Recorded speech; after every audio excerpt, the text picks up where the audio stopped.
കേരളത്തിൻ്റെ ഒരു intellectual space എന്ന് പറയുന്നത് ശരിക്ക് പേരാറിനും പെരിയാറിനും ഇടയിലാണ്. വളരെ വർഷങ്ങൾക്ക് മുമ്പേ ജാതി സമവാക്യങ്ങൾക്ക് അപ്പുറത്ത് ഒരു മാനവികതയുടെ ഒരു തലം ഈ കഥയിലൊക്കെ പറഞ്ഞു വെക്കുന്നുണ്ട്. കേരളത്തിലെ മറ്റു നദികൾക്ക് കാണാൻ സാധിക്കാത്ത അത്രയും വലിയ വൈവിധ്യം നമ്മുടെ ഭാരതപ്പുഴ തീരത്തുണ്ട്.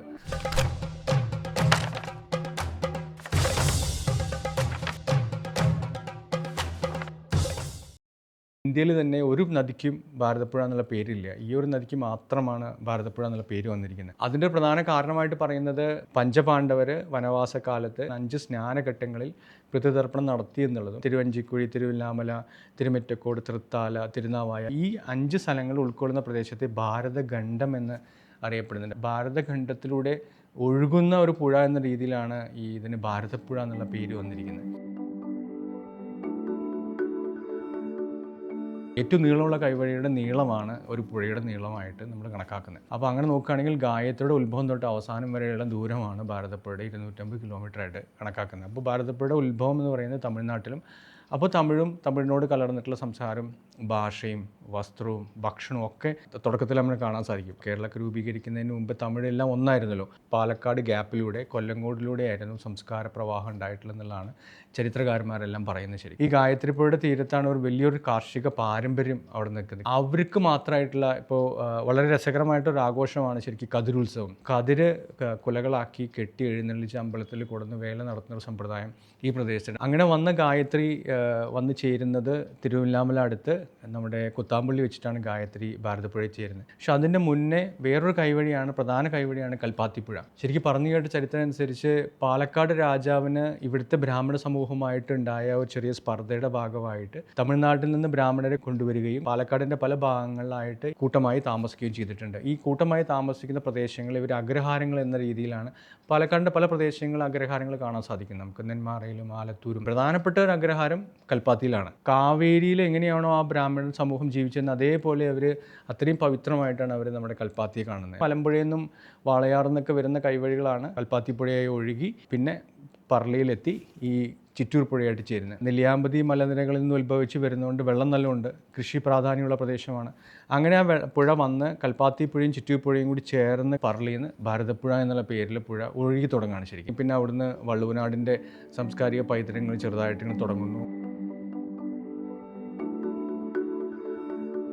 ഡോക്ടർ സുവർണ്ണ നാലപ്പാട്ട് മേഡം അവരുടെ പുസ്തകങ്ങൾ പറയുന്ന കേരളത്തിൻ്റെ ഒരു ഇൻ്റലക്ച്വൽ സ്പേസ് എന്ന് പറയുന്നത് ശരിക്ക് പേരാറിനും പെരിയാറിനും ഇടയിലാണ്. പേരാർ എന്ന് പറഞ്ഞാൽ നമ്മുടെ ഈ ഭാഗത്തുള്ള പെരിയാറും ഈ ഭാഗത്തുള്ള പേരാറും.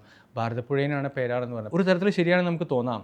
കാരണം ഇന്ന് ഏറ്റവും കൂടുതൽ എനിക്ക് തോന്നുന്നു ആർപ്പോ തന്നെയാണ് വളരെ നല്ല രീതിയിൽ മനു എസ് പിള്ള ചെയ്തിട്ടുള്ള കേരളത്തിൻ്റെ ഗണിത പാരമ്പര്യവുമായി ബന്ധപ്പെട്ട് ലിറ്റി ചാക്കോയുടെ സീരീസിൽ അവർ പറഞ്ഞു വയ്ക്കുന്ന സംക്രമഗ്രാമ മാധവൻ്റെ ശിഷ്യഗണങ്ങളിൽ എല്ലാവരും ഭാരതപ്പുഴ തീരത്തുനിന്നാണ് വന്നിരിക്കുന്നത്. അപ്പോൾ എന്തുകൊണ്ടായിരിക്കാം ഭാരതപ്പുഴ ഈ പ്രദേശം ഇത്ര വൈജ്ഞാനിക പാരമ്പര്യത്തിന് ഇത്രയും പുഷ്ടിമുള്ള പ്രദേശമായിട്ട് മാറി എന്നുള്ളത് നമ്മൾ കൂടുതൽ ശ്രദ്ധിക്കേണ്ട അല്ലെങ്കിൽ പഠിക്കേണ്ട ഒരു വിഷയമാണ്.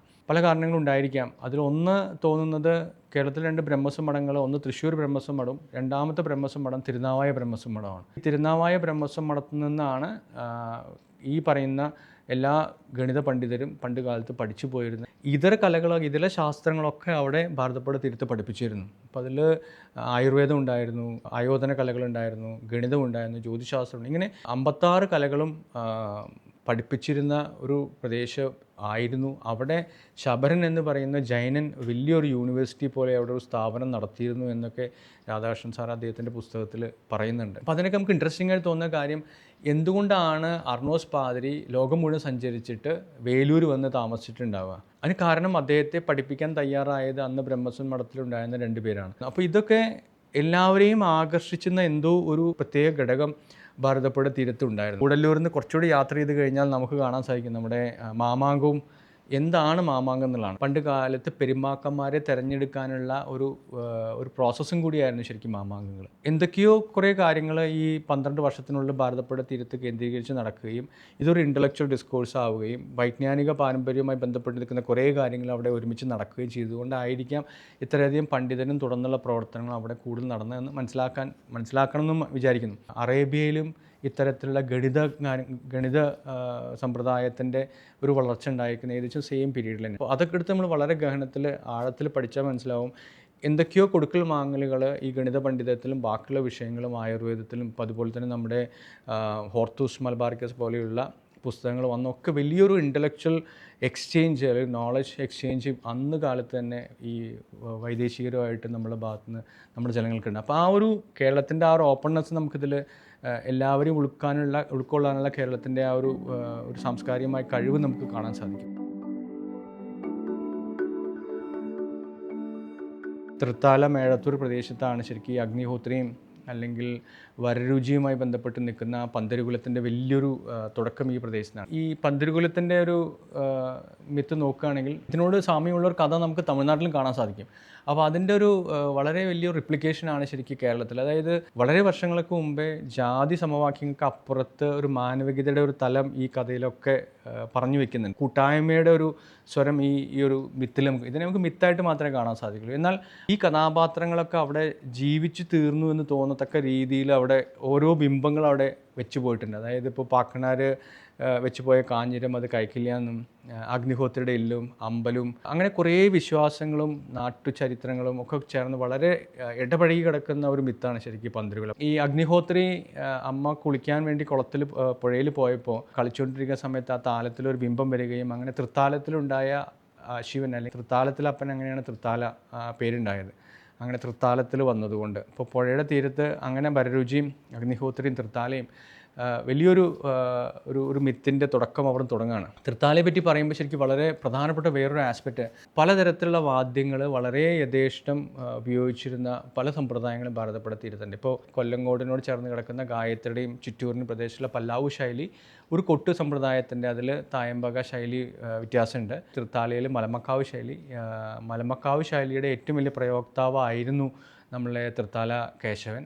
തൃത്താല കേശവൻ എന്ന് പറയുന്ന തായമ്പകയുടെ കുലപതിയായിരുന്നു. അപ്പോൾ അതുപോലെയുള്ള ഒരു വാദ്യ സമ്പ്രദായത്തിൻ്റെ പ്രധാന കേന്ദ്രം ശരിക്കും ഈ തൃത്താല കേന്ദ്രീകരിച്ച് മലമക്കാവ് ശൈലിയിലുണ്ട്. ഈ കഥകളിയെ പോലെയുള്ള കലകൾ തന്നെ പുഴയുടെ പല കരകളിലും പല പ്രദേശങ്ങളിലും വ്യത്യസ്തങ്ങളായിട്ടുള്ള കളിയോഗങ്ങളിൽ വ്യത്യസ്തങ്ങളായിട്ടുള്ള പ്രാക്ടീസുകൾ ഉണ്ടായിട്ടുണ്ട്. അപ്പോൾ പട്ടിക്കാന്തൊടി പോലെയുള്ള തൂതയിൽ നിന്ന് വന്നിട്ടുള്ള സമ്പ്രദായങ്ങൾ, ഇങ്ങോട്ട് കൊല്ലങ്കോടിനെ ബേസ് ചെയ്ത് കൊല്ലങ്കോട് രാജാവിൻ്റെ ബേസിൽ വന്നിട്ടുള്ള ഒരു സമ്പ്രദായം, ഭാരതപ്പുഴയുടെ കൂടല്ലൂരിനെ കേന്ദ്രീകരിച്ച് അല്ലെങ്കിൽ സെൻട്രൽ പോർഷനെ കേന്ദ്രീകരിച്ച് നടന്നിട്ടുള്ള കാവുങ്കൽ കളരി, അങ്ങനെ കുറേ കഥകളി പാരമ്പര്യങ്ങൾ, വ്യത്യസ്തങ്ങളായ കഥകളി പ്രാക്ടീസ് ഉള്ള ഒരു പ്രദേശമായിരുന്നു ഭാരതപ്പെടുത്തിയിരുന്നത്.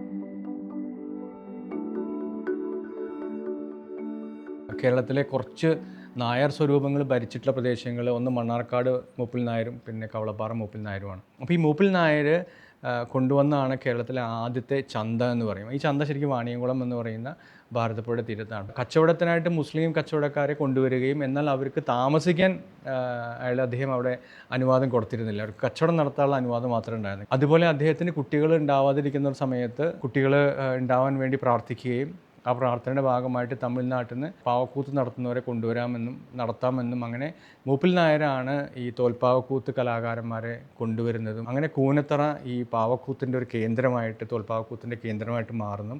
പുലവർ എന്ന് പറയുന്ന ഒരു വിഭാഗമാണ്. അത് ശരിക്കും ജാതിയല്ല. ശരിക്കും പുലവർ എന്ന് പറഞ്ഞാൽ ജ്ഞാനി അല്ലെങ്കിൽ അറിവുള്ളവെന്ന അർത്ഥത്തിൽ പല ജാതിയിലുള്ള ആൾക്കാർ പണ്ട് കാലത്ത് പുലവർമാരായിട്ട് കഥ പറയാനിരുന്നു. പ്രത്യേകിച്ച് ശരിക്കും തെരുവുകളിലാണ്. അതായത് ഈ ദേവാംഗ അല്ലെങ്കിൽ മുതലിയാർ എന്ന് പറയുന്ന നെയ്ത്ത് തൊഴിലായിട്ട് ഉപയോഗിച്ചുകൊണ്ടിരുന്ന സമുദായങ്ങൾ കൂട്ടമായിട്ട് താമസിക്കുന്ന പ്രദേശത്താണ് കൂടുതൽ ഇത്തരം കൂത്തുകൾ നടന്നിരുന്നത്. അപ്പോൾ അവരുടെയൊക്കെ അധ്വാന ഭാരം ലഘൂകരിക്കാനും അതിനുശേഷം വൈകുന്നേരങ്ങളിൽ അവർക്കൊരു ഉല്ലാസത്തിനും ആഘോഷത്തിനും വിനോദത്തിനൊക്കെ വേണ്ടിയിട്ടാണ് കൂത്ത്. എന്നാൽ കുറേ കാര്യമാത്ര പ്രസക്തമായിട്ട് കുറേ കാര്യങ്ങൾ ഈ കൂത്തിൽ അവതരിപ്പിച്ചിരുന്നു.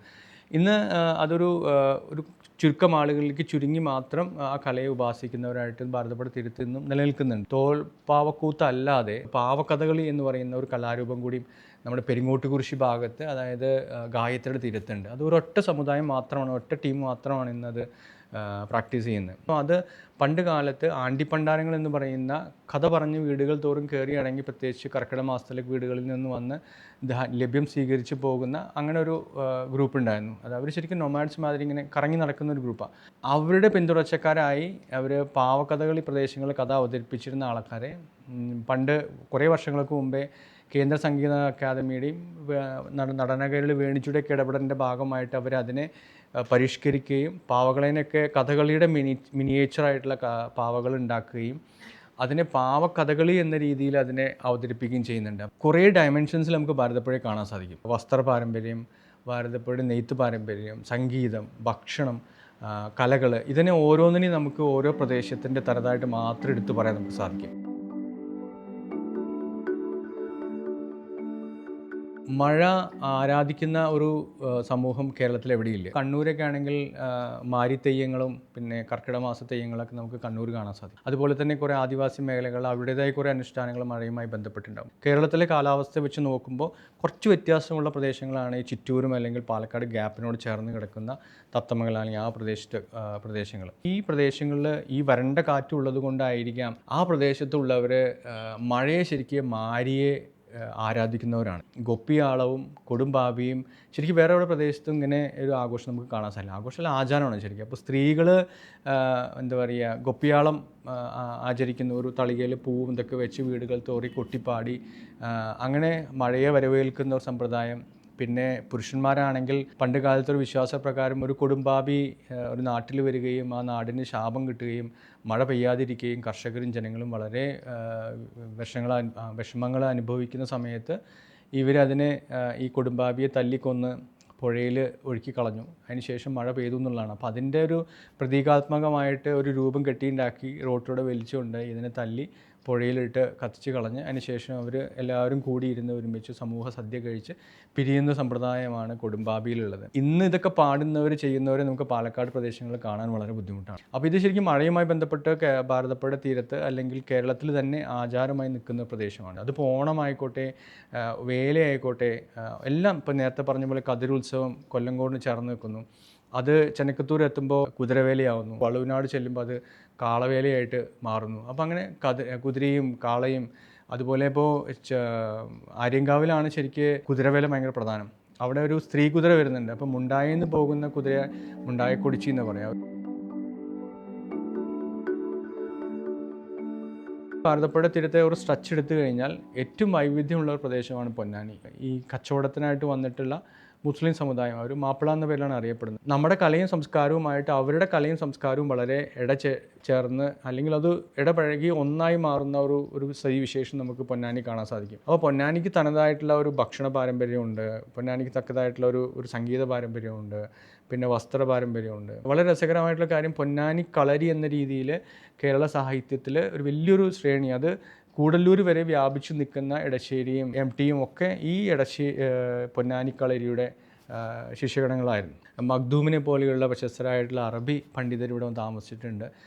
മുസ്ലിമായിട്ട് മാപ്പിളയായിട്ട് കൺവേർട്ട് ചെയ്യാനുള്ള അല്ലെങ്കിൽ അവർ വളരെ പ്രധാനപ്പെട്ട മക്ക പോലെ പരിപാവനമായിട്ടുള്ള ഒരു പള്ളി അവിടെയുണ്ട്. അവിടുത്തെ ഈ ആർക്കിടെക്ചറൊക്കെ ശ്രദ്ധിച്ചു കഴിഞ്ഞാൽ അഗ്രഹാരങ്ങൾ പോലെയുള്ള വീടുകൾ തന്നെയാണ് പൊന്നാനിയിൽ നമുക്ക് കാണാൻ സാധിക്കുക. ഉത്സവകാലങ്ങളിൽ പൊന്നാനിയുള്ളവർ ഈ പാനൂസ പോലെയുള്ള വിളക്കുകൾ ഉണ്ടാക്കി വീടുകളുടെ മുമ്പിൽ തൂക്കിയിടുന്നത്. അറബി വാക്കാണ് പാനൂസ, ഒരു വിളക്കാണ് ശരിക്കും. അപ്പോൾ പേപ്പർ കൊണ്ട് വ്യത്യസ്തങ്ങളായ വിളക്കുകൾ ഉണ്ടാക്കി വീടിൻ്റെ മുമ്പിൽ തൂക്കിയിട്ട് ആഘോഷിക്കുന്ന സമ്പ്രദായമാണ് പാനൂസ. അതുപോലെ തന്നെ മുത്തായക്കുറ്റി എന്ന് പറഞ്ഞിട്ട് മുളയിലെ കുറ്റിയിൽ മണ്ണെണ്ണ ഒഴിച്ച് പീരങ്കിയുടെ ചെറിയൊരു രൂപം ഉണ്ടാക്കി ഇങ്ങനെ പൊട്ടിക്കുന്ന ശബ്ദത്തോടു കൂടി പൊട്ടുന്ന ഒരു സമ്പ്രദായം. ഇതൊക്കെയായിരുന്നു പൊന്നാനിയുടെ പെരുന്നാൾ നാളുകളുടെയൊക്കെയുള്ള ഒരു ആഘോഷം. അങ്ങനെയായിരുന്നു. പുഴ എന്ന് പറയുന്നത് ഒഴുകുന്നതാണ് ശരിക്കും. അപ്പോൾ ഒഴുകാൻ ആവശ്യമായിട്ടുള്ള വെള്ളം ഭാരതപ്പുഴയിലില്ല. അപ്പോൾ ഇത് ഒഴുകാതെ വെള്ളം തടഞ്ഞു നിൽക്കുന്ന ചെറിയ ചെറിയ തടാകങ്ങളായിട്ട് പുഴ മാറിക്കഴിഞ്ഞു. അപ്പോൾ അതിൻ്റെ എക്കോസിസ്റ്റത്തിൽ വലിയ കാര്യമായിട്ട് മാറ്റങ്ങൾ വന്നു കഴിഞ്ഞു. എന്തായിരുന്നു ഭാരതപ്പുഴ എന്നുള്ളത് നമ്മളൊരു പിക്ചറിൽ കണ്ടു. അതായത് ഇത്രയും കലയും സംസ്കാരവും പൈതൃകവും പേറി കാലങ്ങളായിട്ട് നൂറ്റാണ്ടുകളായിട്ട് ഒഴുകിക്കൊണ്ടിരുന്ന ഒരു പുഴയായിരുന്നു ഭാരതപ്പുഴ. കവികൾ പാടിയിട്ടുള്ള, കലാകാരന്മാരെ എന്നും പ്രചോദിപ്പിച്ചിട്ടുള്ള, ശാസ്ത്രകാരന്മാരെ പ്രചോദിപ്പിച്ചിട്ടുള്ള, സിനിമയെ, ചിത്രകാരന്മാരെ, നിരവധി ആൾക്കാരെ, കേരളത്തിൽ അറിയപ്പെടുന്ന ഒരു എഴുത്തുകാരനാണ്, ഒരു കവിയാണ്, സംഗീത സംവിധായകനാണ് യൂസഫ് അലി കേച്ചേരി. അപ്പോൾ അദ്ദേഹത്തോട് വളരെ രസകരമായിട്ടൊരു ഇൻ്റർവ്യൂവിൽ ചോദിക്കുന്നുണ്ട്, അദ്ദേഹത്തിൻ്റെ കവിതകളിലൊക്കെ അല്ലെങ്കിൽ പാട്ടുകളിലൊക്കെ നിള ഏതൊക്കെ രീതിയിൽ കയറി വരുന്നുണ്ട്. അപ്പോൾ എങ്ങനെയാണ് നിള പ്രചോദിപ്പിക്കുന്നതെന്ന് ചോദിച്ചപ്പോൾ അദ്ദേഹം പറഞ്ഞിങ്ങനെ, പഞ്ചാര മണലിൽ നിലാവുള്ള രാത്രിയിൽ മേൽപോട്ട് നോക്കി കിടന്നു കഴിഞ്ഞാൽ എനിക്ക് കവിത വരുന്നുള്ളതാണ്. അപ്പോൾ അതുപോലെ ഇതേ ചോദ്യം നമ്മൾ ജയരാജനോട് ചോദിച്ചപ്പോൾ അദ്ദേഹം പറഞ്ഞു, അദ്ദേഹത്തിൻ്റെ ചില സിനിമകളുടെ ഷോട്ടുകൾ ചില ലൊക്കേഷനിൽ പുഴയുടെ ചില ഏരിയകളിൽ ചെയ്യുമ്പോൾ അതിന് കിട്ടുന്ന പെർഫെക്ഷൻ അത് വേറെ എവിടെയും കിട്ടുന്നില്ലാണ്. ആർട്ടിസ്റ്റ് നമ്പൂരി ആയാലും ശരി, എം.ടി. വാസുദേവൻ നായരായാലും ശരി, ഇടശ്ശേരി ആയാലും ശരി, ഉറൂബ് ആയാലും ശരി, അല്ലെങ്കിൽ കുഞ്ഞിരാമൻ നായരായാലും ശരി, അല്ലെങ്കിൽ കലാമണ്ഡലം ഗോപി പോലെയുള്ള കഥകളി നടന്മാരായാലും ശരി, ഏതൊരു കലാകാരനെയും എടുത്തു കഴിഞ്ഞാൽ അവരെ സാമൂഹ്യപരമായിട്ട് പുഴ വളരെയധികം ഇടപെട്ടിട്ടുണ്ട്. പക്ഷേ ഈ ഒരു ഇടപെടൽ അല്ലെങ്കിൽ ഈ ഒരു എന്താ പറയുക മനസ്സിലാക്കൽ നമ്മളുടെ പുതിയ തലമുറയിൽ എത്തുന്നില്ല. ഒരു സ്രോതസ്സിനപ്പുറത്ത് പുഴയുമായിട്ടുള്ള ഒരു സാംസ്കാരിക ബന്ധം, ഒരു വൈകാരിക ബന്ധം ഉണ്ടാവില്ല എന്നുള്ളതാണ്. അപ്പോൾ തീർച്ചയായിട്ടും നമ്മൾ പുഴയെ വീണ്ടെടുക്കേണ്ടത്, ഈ ഭാരതപ്പുഴയെ അല്ലെങ്കിൽ കേരളത്തിലെ ഓരോ പുഴയും വീണ്ടെടുക്കേണ്ടത് നമ്മുടെ ഭാവി തലമുറയ്ക്ക്, ഇനി വരുന്ന തലമുറയ്ക്ക് അത്യന്താപേക്ഷിതമാണ്. അത് തുറന്നു പോകാൻ ഇതിനെ വീണ്ടെടുക്കുക തന്നെ വേണം.